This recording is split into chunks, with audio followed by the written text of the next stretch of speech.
చేయాల్సిందిగా కోరుతున్నాం. చేయడం జరుగుతుంది. ఇక మిగతా ఇక్కడ జరుగుతున్న కొన్ని ఏమేమో కొన్ని దృష్టికి వచ్చినాయి మీ ద్వారా కూడా. ఈ పక్క రాష్ట్రాల్లోంచి మద్యం రావడం అది ఇది అయ్యి ఆయన పోలీసు వాళ్ళంతా కూడా చాలా నిబద్ధతతో చాలా వాటిని అరికట్టడానికి వాళ్ళు పూర్తిగా వాళ్ళ పనులు వాళ్ళు చేస్తున్నారు వాళ్ళు. సో ఇవన్నీ కూడా ఇంకా ఎన్నో పరిశ్రమలు రావాలి. పరిశ్రమలు కూడా రావడానికి సిద్ధంగా ఉన్నాయి. కొన్ని వాటితో కూడా చర్చించడం జరుగుతుంది.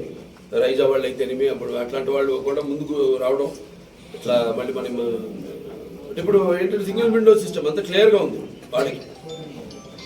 అంటే వెంటనే త్వరగతిన ఫైల్స్ అన్ని మూవ్ అవుతాయి, శాంక్షన్ అయిపోతాయి అన్న ఒక మంచి ప్రభుత్వం. యథా రాజా తథా ప్రజ అన్నట్టు ప్రభుత్వం బాగుంటే అన్ని అభివృద్ధి త్వరగతిన జరుగుతాయి. అన్నీ కూడా మనం ఆశించేది అభివృద్ధి గురించే, సంక్షేమం గురించే, ప్రజల సంక్షేమం గురించి. కాబట్టి మన టౌన్ సిమెంట్ రోడ్ల కోసం వాటి కోసం మనం అప్పుడు ఆయన కేటాయించారు ఆయన. అటువంటి దానికి చాలా అభిమానం హిందూపురం. ఎందుకంటే నాన్నగారి నుంచి కూడా ఆయన ప్రాతినిధ్యం వహించడం, అలాగే ఎన్నో సందర్భాల్లో చెప్పడం జరిగింది. మిగతా ఆయన సొంత నియోజకవర్గం కంటే కూడా ఎక్కువ నిధులు మన హిందూపూర్కి ఆయన కేటాయించడం జరిగిందని. అండ్ అలాగే నేను మొన్న కూడా అన్ని ఫైల్స్ అన్ని కదులుతున్నాయి. ఇప్పుడు ముఖ్యంగా 3 సమస్యలు ఇక్కడ అభివృద్ధి విషయంలోకి వస్తే, ఒకటేమో ఏదైతే ఈ 92 కోట్లు ఈ టౌన్లో అప్పుడు రివర్స్ టెండరింగ్ అని మళ్ళీ పనులు ఆపేసి మొత్తం డబ్బు మళ్లించేశారు. మళ్ళీ కాంట్రాక్ట్స్కి 25% పైన అయిన పనులు వాటిని నిలిపేశారు.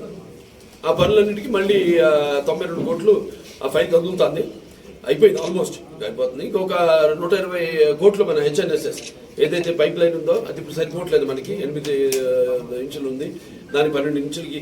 దాని తర్వాత ఇంకో వైడ్నింగు, కెనాల్ వైడ్నింగు, అవన్నీ కూడా. దాని తర్వాత మన ఈ చలమత్తూరు బోరట్ల ఎత్తుపోతల పథకం ఏదైతే ఉందో అప్పుడు మనం 550 కోట్లు అప్పుడు ఆయన అంతా డిపిఆర్ అంతా ఆయనకి గవర్నమెంట్ ఇవ్వడం జరిగింది. శాంక్షన్ కూడా చేశారు. కాకపోతే మళ్ళీ ప్రభుత్వం మారడం, దాన్ని ఆపేశారు, ఎవరు పట్టించుకోవాలి. ఇప్పుడు మళ్ళీ దాన్ని